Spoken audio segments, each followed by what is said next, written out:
Wakati Urusi na Ukraine zikiendelea kushambuliana, juhudi mbalimbali zinazoendeshwa na Marekani na China zinaendelea ili kujaribu kutafutia suluhu mzozo huo. Kwa upande wao, nchi za Ulaya zinajaribu kutafuta namna ya kuihakikishia Ukraine usalama.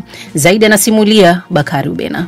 Usiku wa kuamkia leo, Urusi ilishambulia Ukraine na kuharibu maghala ya kampuni ya uzalishaji wa gesi katika eneo la Poltava, huko jeshi la anga la Ukraine likisema limedungua droni 89 kati ya 163 zilizorushwa na Moscow.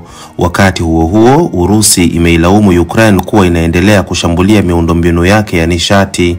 Mbali na mapigano, juhudi za kidiplomasia zinaendelea ili kutafutia suluhu ya amani mzozo huo uliodumu kwa miaka mitatu sasa. China imesema waziri wake wa mambo ya nje Wang Yi ataitembelea Urusi wiki ijayo kuanzia Machi 31 hadi Aprili 2 kwa ajili ya mazungumzo kuhusu masuala mbalimbali, ikiwa ni pamoja na utatuzi wa vita vya Ukraine. Msemaji wa wizara ya mambo ya nje wa China Guo Jiankun ameelezea dhumuni ya ziara hiyo. Katika ziara hiyo, waziri Wang Yi atakutana na viongozi wa Urusi na kufanya mazungumzo na mwenzake Sergei Lavrov. China inazingatia ziara hii kama fursa ya kufanya kazi na Urusi ili kuwezesha utekelezaji wa makubaliano muhimu yaliyofikiwa na wakuu wa nchi hizi mbili na kuwa na mawasiliano ya kina kuhusu mustakabali wa mahusiano kati ya China na Urusi pamoja na masuala ya kimataifa na kikanda ambayo yanagusa pande zote mbili.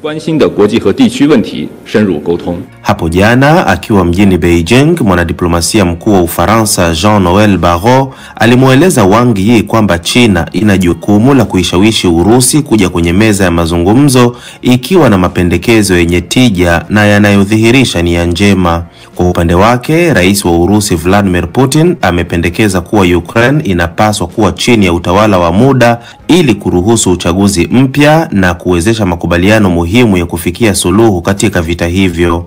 Kauli ya Putin aliyoitoa alipotembelea bandari ya kaskazini ya Murmansk inajiri huku Marekani ikiendelea na juhudi za usuluhishi kwa kufanya mazungumzo tofauti na pande hizo mbili. Rais huyo wa Urusi amekuwa akishutumiwa na Ukraine pamoja na viongozi wa Ulaya wanaosema kuwa anajaribu tu kurefusha mazungumzo ya kusitisha mapigano bila ya kuwa na nia yoyote ya dhati ya kusitisha kabisa vita hivyo ambavyo vimesababisha maafa makubwa, ikiwa ni pamoja na maelfu ya vifo, mamilioni ya wakimbizi, huku miji kadhaa ikigeuzwa kuwa magofu. Pendekezo la Putin la uwepo wa utawala wa muda nchini Ukraine linaakisi malalamiko yake ya muda mrefu, ambapo alikuwa akisema kwamba viongozi wa sasa si washirika halali wa mazungumzo, hasa Rais Volodymyr Zelensky ambaye amesalia madarakani hata baada ya muhula wake kumalizika mnamo Mei mwaka jana.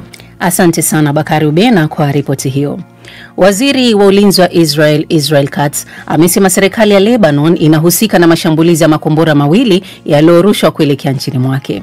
Haya yanajiri wakati kukiwa na taarifa kwa mazungumzo ya kufufua makubaliano ya kusitisha vita kati ya kundi la Hamas na wasuluhishi kutoka Misri na Qatar yanaendelea.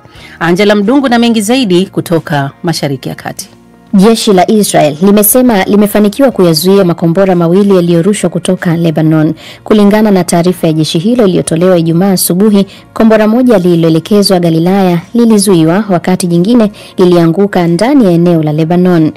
Waziri wa ulinzi wa Israel Katz amesema serikali ya Lebanon inawajibika moja kwa moja kwa mashambulizi yoyote yanayoelekezwa katika eneo la Galilaya. Shambulio hilo dhidi ya Israel limefanywa siku moja baada ya Lebanon kulilaumu jeshi la nchi hiyo kwa kufanya mashambulizi yaliyosababisha mauaji ya watu 6 kusini mwa Lebanon.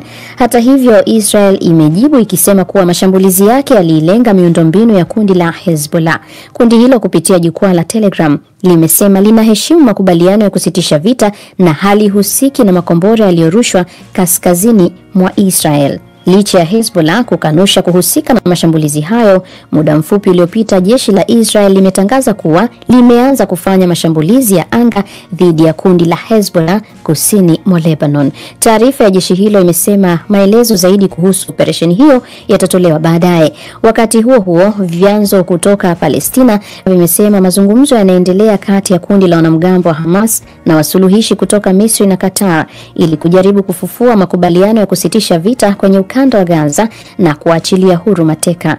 Vyanzo hivyo ambavyo vimezungumza kwa sharti la kutokutajwa jina vimeeleza kuwa mazungumzo hayo yamejikita katika kuangalia uwezekano wa kutekeleza usitishaji wa vita wakati wa sikukuu ya Eid al-Fitr na katika likizo ya sikukuu ya Pasaka. Majadiliano hayo yanadhamiria pia kuhakikisha kuwa misaada ya kiutu inaingizwa kwenye ukanda wa Gaza. Mazungumzo ya usuluhishi kati ya kundi la Hamas na Israel yanayosimamiwa na Misri, Marekani na Qatar yamekwama kwa wiki kadhaa baada ya kuisha kwa muda wa awamu ya kwanza ya kusitisha vita Januari 19. Yanafanyika ikiwa ni siku moja tangu waziri mkuu wa Israel Benjamin Netanyahu atishie kuyatoa maeneo ya Gaza kama wanamgambo wa Hamas hawatawaachilia mateka. Wanamgambo hao walijibu wakionya kuwa kama Israeli isipoacha kufanya mashambulizi Gaza, mateka wao watarejeshwa nchini humo wakiwa kwenye majeneza. Asante sana Angela Mdungu kwa ripoti hiyo. Na Rais wa Marekani Donald Trump ametishia kuiwekea Ujerumani ushuru wa 200% kwa mvinyo. Wazalishaji wa bidhaa hiyo kutoka taifa hilo la Ulaya wana wasiwasi kutokana na kuwa sehemu kubwa ya soko lao linapatikana Marekani. Hawabi Hoga na taarifa kamili. Konstantin Richter anaelekea kwenye shamba lake la mizabibu katika bonde la Moselle ambalo limekuwa likirithiwa ndani ya familia yake kwa vizazi 10 sasa. Katika shamba hilo analima mizabibu na familia yake imekuwa ikiuza mvinyo nchini Marekani tangu mwaka 1830. Lakini sasa Richter ana wasiwasi mkubwa kuhusu tishio la Rais Trump la kuweka ushuru wa hadi 200% kwa mvinyo unaingizwa kutoka Umoja wa Ulaya.